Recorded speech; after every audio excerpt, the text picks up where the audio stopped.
Hazreti İsa şagirdlari bilan Yerusalimga yaqinlashib, Zaytun tig'ining etigidagi Patpoji yesiga kelganida, Hazreti İsa ikki shogirdini mundaq deb oldin avatdi. Sizlar oldimizdagi yeziga beringlar. U yerda bog'loqliq bir eshak va uning yendiki bir taxayni ko'rsizlar. Ularni yeshib, oldimga yetlab kelinglar. Birsi sizlarga bir nima desa, Rabbimizning bularga hojat tushdi denglar. U mu darhol talpinlarga qo'shildi. Bu vaqa payg'ambar orqali aytilgan uning so'zlarini amalga oshirdi. Yerusalim xalqiga aytinglar, mana podshoyinglar kelyapti. U kichik piyillik bilan bir eshakka, taxayga minib, sizlarning yeninglarga kelyapti.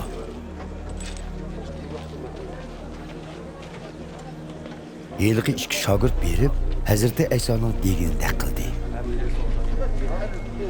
Eshak bilan taxayni yetlab kelib, üstlerge çapallarını saldı ve Hazreti İsa'ni üstüge mindirdi. Nurg'un kishilar çapallarını yolga payandaz qilib saldı. Ba'zilari daraxt shoxlarini kesib, yo'lga yaydi. Oldida mangan ve kaynidan egashgan xaloyiq Podshoh Davudning avlodi uchun Xudoga shukr. Parvardigorimizning nomida kelguchiga muborak bo'lsin. Her şey Allah'daki Xudoga şükürler okulsun, deb baqirishadi. Hazreti İsa Yerusalimga kirganda, bütün shahar larziga keldi. Kishilar, bu kimdi? deyishadi. Xaloyiq, bu Galiliya o'lkasining Nosira shahridan bo'lgan İsa payg'ambar, deb javob berishadi.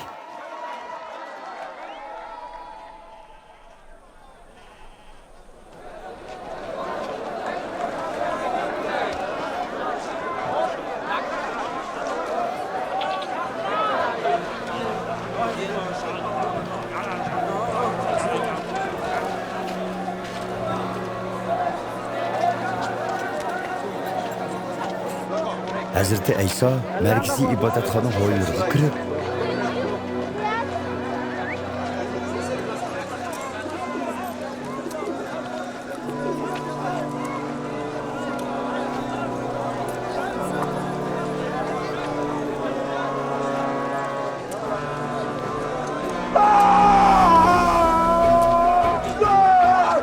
u yerda ilim setim qilayotganlarning hammasini haydab chiqardi.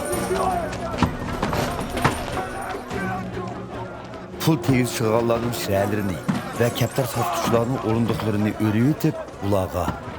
Müqəddəs yazımlarda Xudanın menim öyüm dua tilavatxana deb atalsın degan sözü yazılgan. Lekin sizlər onu bulançlarının uvısıga aylandırıvatsizlər, dedi.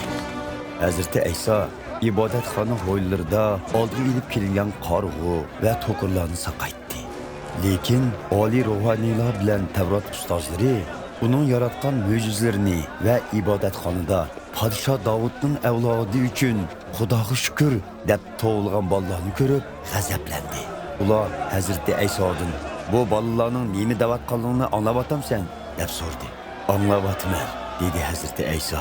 Sizlar muqaddas yozimlardagi kichik bolalar va buvoqlarning tillaridan o'zingga madhiyalar keltirdim degan so'zlarni zodi o'qimaganmi? Ondan Hazreti İsa ulardan ayrilib, shahardan chiqib, Baytoniya yesiga berib, kechini shu yerda o'tkazdi.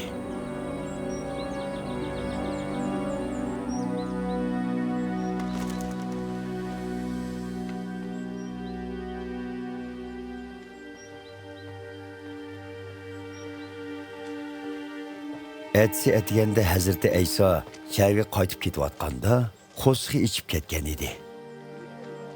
U yo'l bo'yidagi bir tüp anjul daraxtini ko'rib, uning yeniga bordi. Daraxtda yopilmoqdan boshqa hech narsa topa olmay, daraxtga qarab, buningdan keyin mangu meva bermagaysan, dedi. Anjul daraxti shu an qurib ketdi.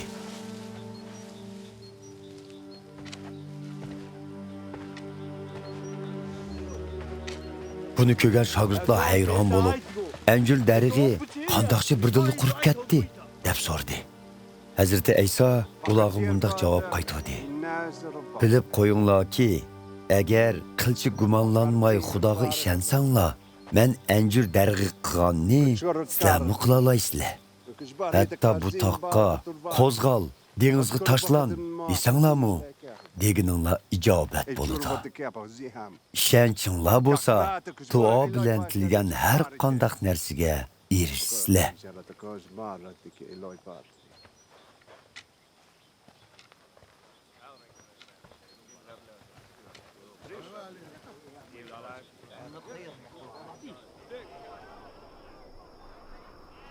Hazreti İsa markaziy ibodatxona g'oylariga kirib, kishilarga ta'lim berayotganda, oliy ruhoniylar va xalq oqsoqollari uning oldiga kelib, siz qilayotgan ishlarni qaysi huquqqa tayanib qilyapsiz? Sizga bu huquqni kim bergan? deb so'rashdi. Hazreti İsa ularga mundaq dedi: "Men avval sizlardan bir savol so'ray.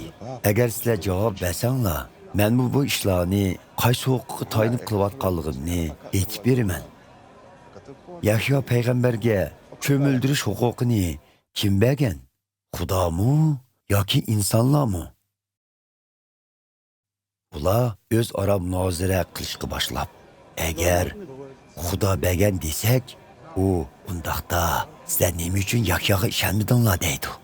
Agar insonlar bergan desak, xalqning g'azabidan qo'rqmasak bo'lmaydi. Chunki ular Yahyoni payg'ambar deb qaraydi, deyishdi. Bunun bilan ular Hazreti İsa'ga bilmaymiz deb javob berishdi. Bundaqda men bu ishlarni qaysi huquqqa tayanib qilayotganligimni aytmayman, dedi Hazreti İsa ularga. Hazreti İsa so'zni davomlashtirib, sizlar bu ishga qanday qaraysizlar? Bir odamning 2 o'g'li bor ekan. U cho'ng o'g'liga: "O'g'lim, bugun uzumzorlikqa berib ishligin" debdi. "Bormayman" debdi o'g'li. Lekin keyin pushaymon qilib, yanada beribdi. U odam ikkinchi o'g'liga shunday debdi. U: "Xo'p dada, boray" debdi-yu, lekin bormabdi.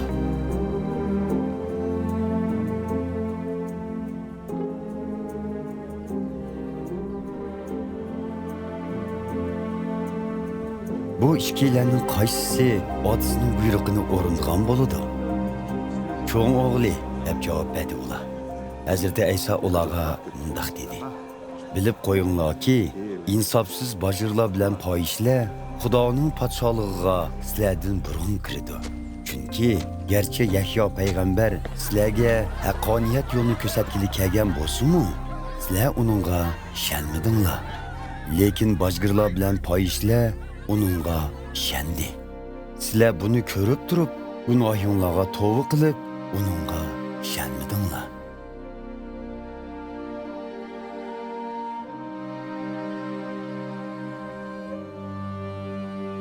Yana bir tamsil anglanglar.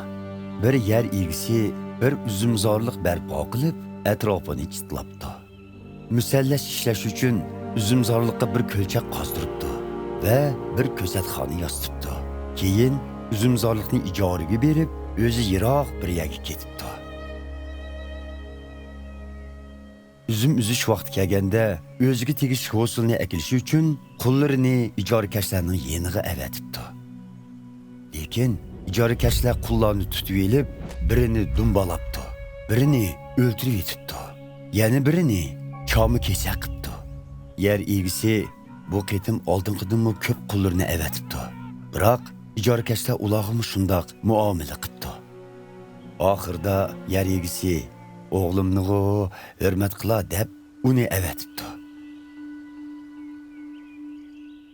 Lekin ijorakashlar yer egisining o'g'lini ko'rib, o'zaro bu bo'lsa mirosxo'r, kelinglar, uni o'ltirib yetib, uzumzorligini egilab olayli deyishibdi.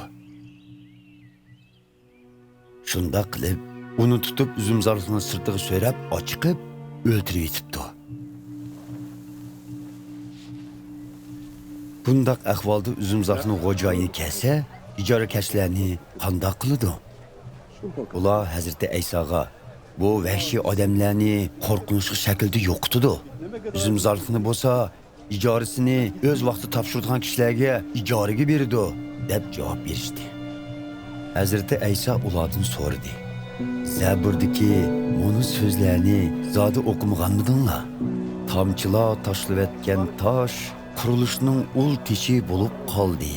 Bu Parvardigor tarafidandir. Biz uchun ajoyib bir ishdir. Bilib qo'yinglarki, sizlar shu sababdan Xudoning podshohligidan mahrum qilinsizlar. Xudoning irodasi bo'yicha yashaydigan kishilar uningga ega bo'ladi. Bu toshga yiqilgan kishi pora bo'lib ketadi. Tosh kimning ustiga tushsa, shuni hukm talqon qilib etadi. Oliy ruhaniylar va parisiylar Hazrati Aysoning aytgan tamsillarini anglab, ularni o'ziga qartib aytganligini tushundi. Uni tutishni o'ylasimi, xalqdan qo'rqishdi. Chunki xalq uni payg'ambar deb